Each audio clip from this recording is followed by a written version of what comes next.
What I want to do is take us out of the human realm for a little while and talk about history and history of the valley and the region and why the landscape around here looks the way it does. And I'm a geology and soils person, so the history of the valley, of Majura Valley and this region starts 450 million years ago. Long time ago. 450 million years ago, here comes a plane. There were no planes.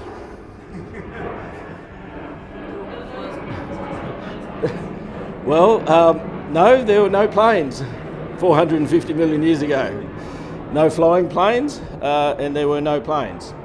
450 million years ago, when these rocks here, they're called Ordovician mudstones, were being formed, there was no land here. There was an ocean here.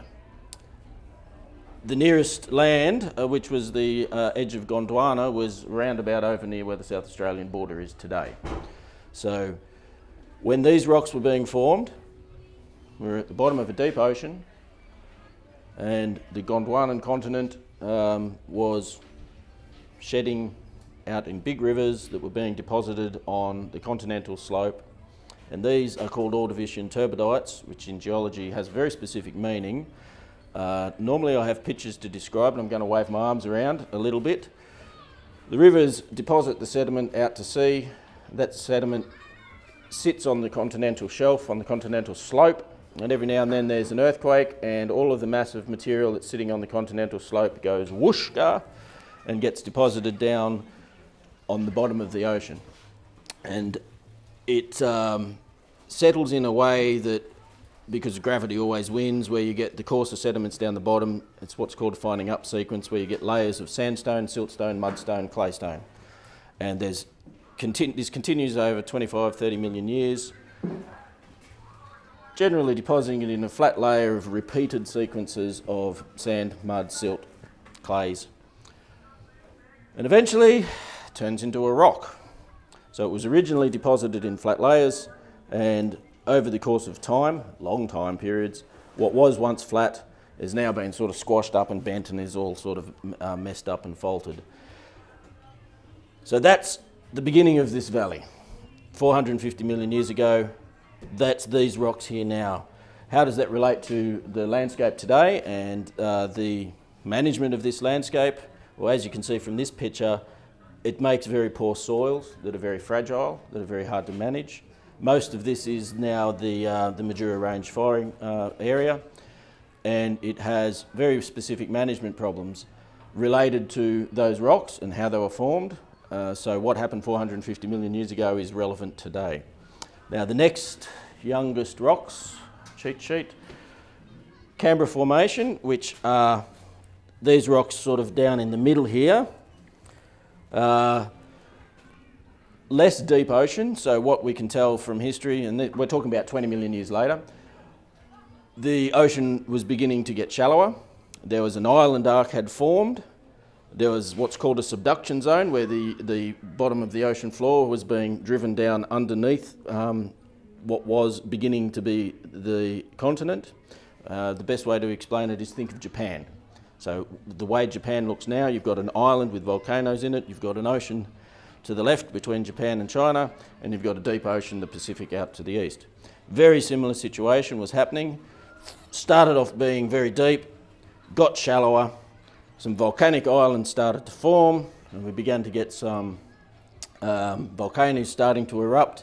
And we know that it was shallow because the difference in sediments, and there's also starts to be limestone being formed. So limestone corals can only grow where the water is shallow. It doesn't grow in deep ocean. A few other sort of indicators, but that's the basic gist of things. And as that sort of continued to develop over millions of years, the islands moved around a bit and continued to grow. More land came and the volcanoes got bigger, much bigger. And the next sort of youngest set of rocks are the actual Ainslie Majura volcanics, which is here and also here where we're standing today. And you'll notice that that's a mountain and where we are today isn't, which is another very interesting story that we'll sort of get to. Now what was happening then is the oceans were getting shallower. They were beginning to get filled up by the stuff coming off Gondwana and the stuff coming off the island arc. So like Japan's spewing out rivers as well as spewing out volcanoes. And eventually those oceans basically started to fill up and everything got squashed up. What was 2,000 kilometres wide ended up about 700 kilometres wide. So squash, squash, squash, squash, squash, fold, pressure.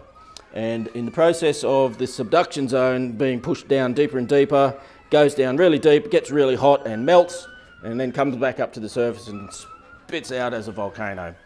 And you all probably are aware of Mount Vesuvius and burying Pompeii. Well, Mount Majura is very much a similar situation where we had a massive explosive volcano burying 20 metres, in this case several hundred metres, of volcanic ejecta. So it's not the volcano itself, it's what was spat out by the volcano. And a few million years later, down over there in Mugga, there was an even larger explosion, about 1,000 times bigger than Krakatoa, Mount St Helens. So imagine 1,000 times bigger than Pompeii.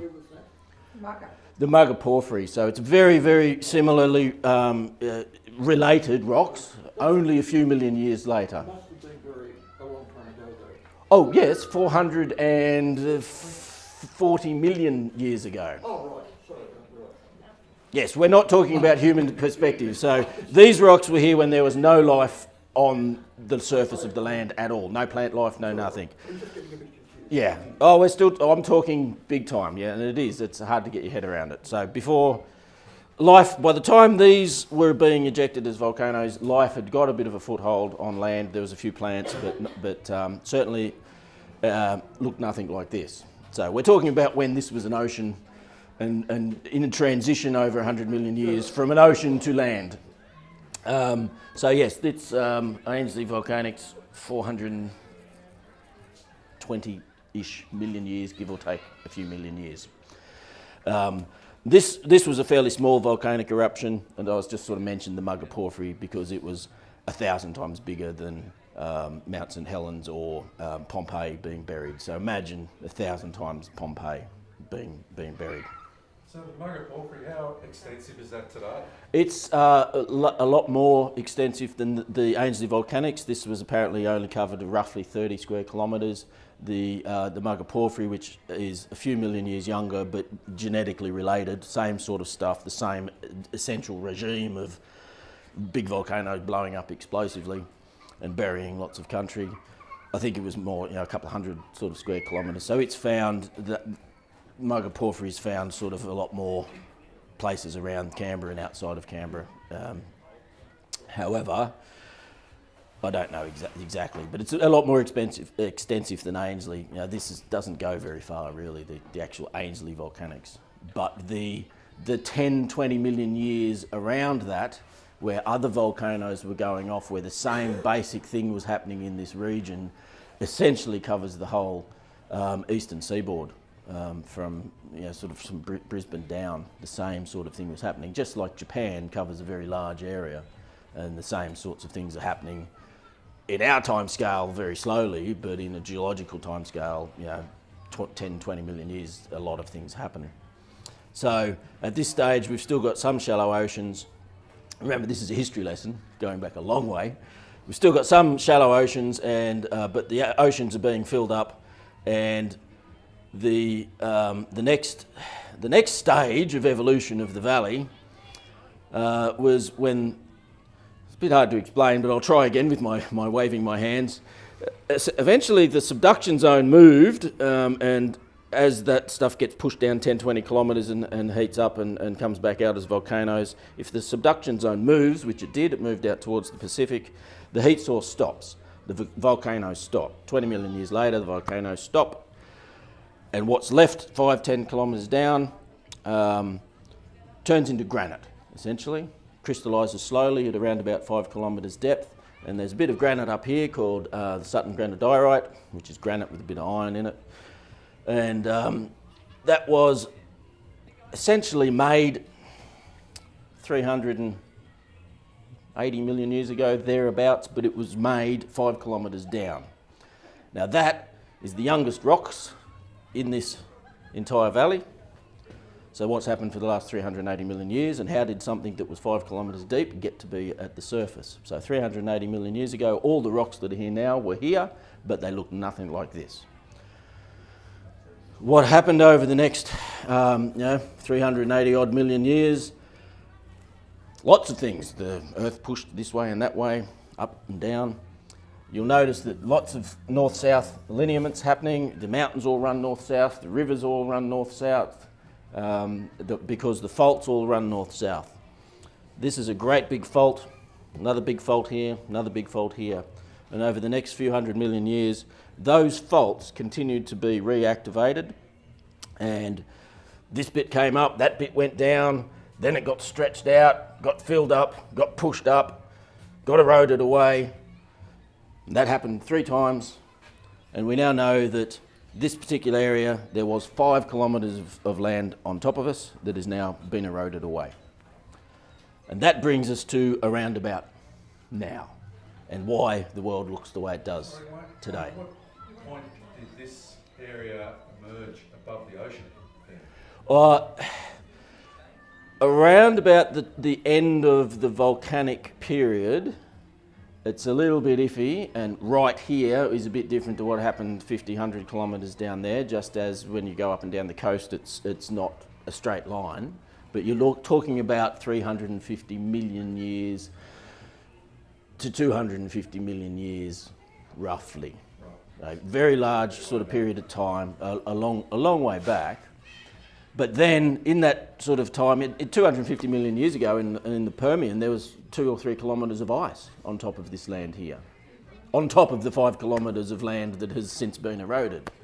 So, Is that because we're a hell of a lot further south anyway? We were a lot further south. We were certainly still connected to Antarctica, and we were a lot further south. And around about 100 million years ago, we started moving north, and about 45 million years ago, the ocean, the Southern Ocean, actually formed when we really split off and started heading north. And we're still heading north at about 4 centimetres a year, roughly. When did the land bridges,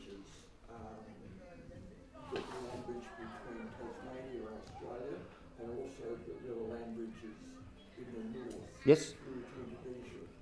When did they? Much later than what I'm talking about. Much more recently. There's I think the land bridge about 40,000 years ago, and a land bridge about 120,000 years ago, to the best of my knowledge, between Asia and the mainland of Australia, as well as Tasmania. So the ocean depth between sort of Asia and Australia, and Southeast Asia and Australia and Tasmania, is about the same depth. So. Was that ice stretch, or was that just the land moving? But ice. Ice. It was mostly ice, yes. And that's another story we just don't have time to get into. Just getting an So idea. we're effectively still part of Pangaea anyway, and the whole supercontinent. We were, yes, we were, and so it was about 45,000 years ago when we completely separated from Pangaea. Sorry, 45 million years ago, and Pangaea started to break up at around about 100 million years ago. And there was quite a few mass extinction events between all these periods of time.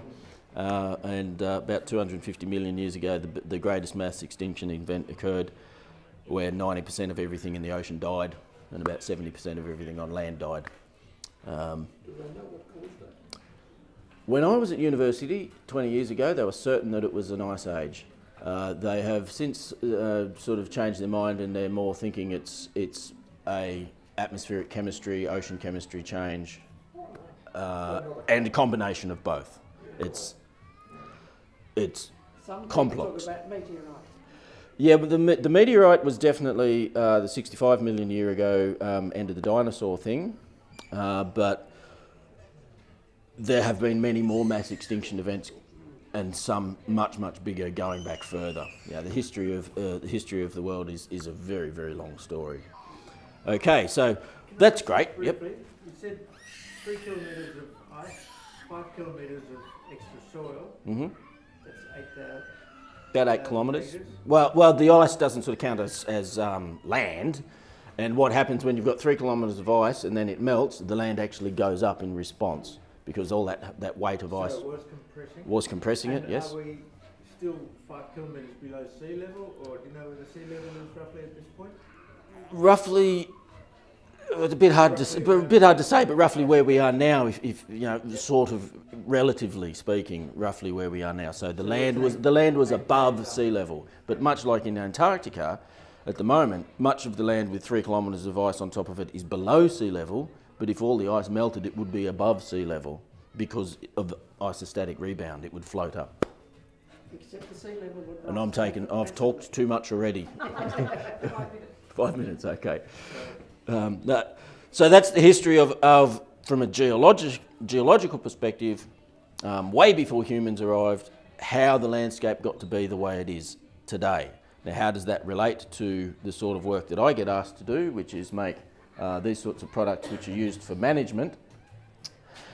It's because soils are basically derived from the different rocks. So the different rocks, if you made a geology map, it would look very similar to this. This is a soil landscape map that I was a big part of making. And as they said before, you know, ACT isn't really an island, and we've mapped out here as well, but you know, this was paid for by the ACT because they only had this part of the ACT mapped and they wanted me to map the rest of it. So I spent a few years doing that. And it starts with geology. These are all different parts, different geologies mainly, and then we sort of split the geology up into different slopes and different altitudes and end up with different soil landscapes. And the Majura Valley here sort of looks like this. You know, we're around about here on Doughboy Creek. So they're the different soil landscapes, very similar to the geology. But what we do is we then sort of turn that into management areas. We describe the soil and we describe what the good soil versus the bad soil. You know, those old Ordovician rocks you can see from looking at that picture, the one to the far right, pretty crappy soils, very hard to manage. And you know, with the overgrazing that's occurred, they just create huge amounts of erosion. So we need to be aware of that, and we need to be aware that they're very different to the other geologies that form different soils as well. And a very interesting thing, this little piece here is essentially a big fan that's eroded from here. And during drought, that's the only part of the world that has any water on it. And I'm sure the indigenous people who lived here knew about that during drought, that's the only place where there's green grass. And I'm sure you'd be more familiar with that sort of thing than me. But it helps to sort of understand how, you know, I, as a modern day scientist, split the world up, and the indigenous people would have used, you know, knowledge of being there and seeing it to split the world up in similar ways. This is a very similar product that I was also a part of. It's called Hydrogeological Landscapes, and it combines all of the above, all of the geology, all of the soil, all of the land management practices into splitting up the world into nice little packages that can be used for by land managers. That's what they paid us to do, to essentially let them do some management from the office without having to go out there. It's a big area. And we sort of divide it up, you know, explain how the water moves through the landscape and explain how the different parts of that landscape can be managed, and we come up with different management recommendations. You know, do this here, don't do this here, and what you do here might not work up here in the mountains, for example. So it's more a way of explaining the differences in the landscape and how you might go about managing those differences to you know, have a positive outcome, not a negative one.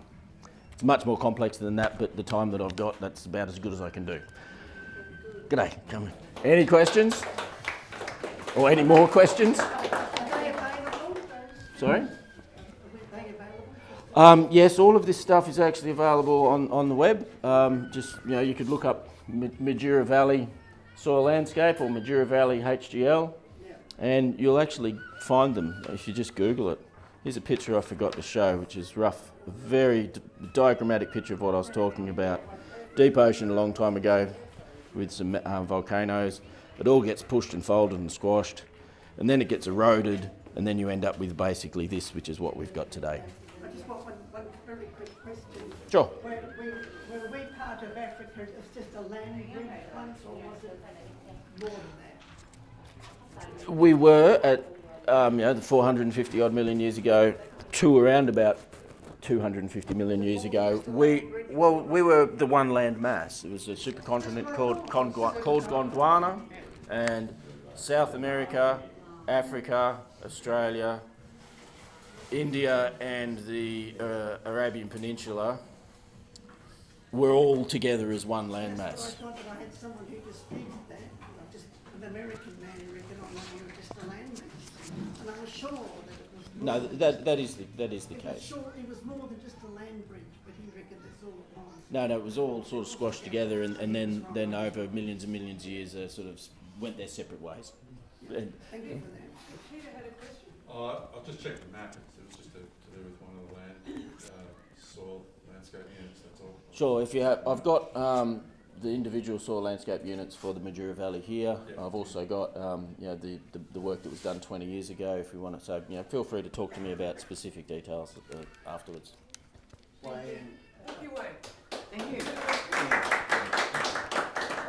I just wanted to draw out some significant aspects of your presentation for the Majura Valley. And I think one of those, you talked about the volcanic period and the importance of that in terms of soils, Yes. namely with the volcanic, never get my tongue around it, the volcanic ash that settled, particularly from about where we are across to Sullivan's Fault, which is about 2 kilometres to the east. That was an area of volcanic ash and pumpsite. So it is much higher in minerals than the older sedimentary rocks. I forgot to mention that it's got more iron and other goodies in it because it's volcanic and has more iron and other goodies in it. Whereas the other deeper stuff, deposited on the ocean, it's already had all the good stuff taken out of it, and it's mostly just sand. So would that be why in the farming situation it's very patchy? Well, Yes, it is, and it's also why over there is far more eroded than here, even though in the early days that had essentially the same land management practices, i.e. overgrazed by sheep and cattle. But that part of the landscape suffered far more from that type of land management than this did, because it's a little bit more resilient. And if you take, for example, the black soil plains of up near Moree, those soils are essentially bulletproof. We've been growing cotton on them, year in, year out for 100 years. If you tried to do that here, you'd get one cotton crop and you'd never grow another thing again.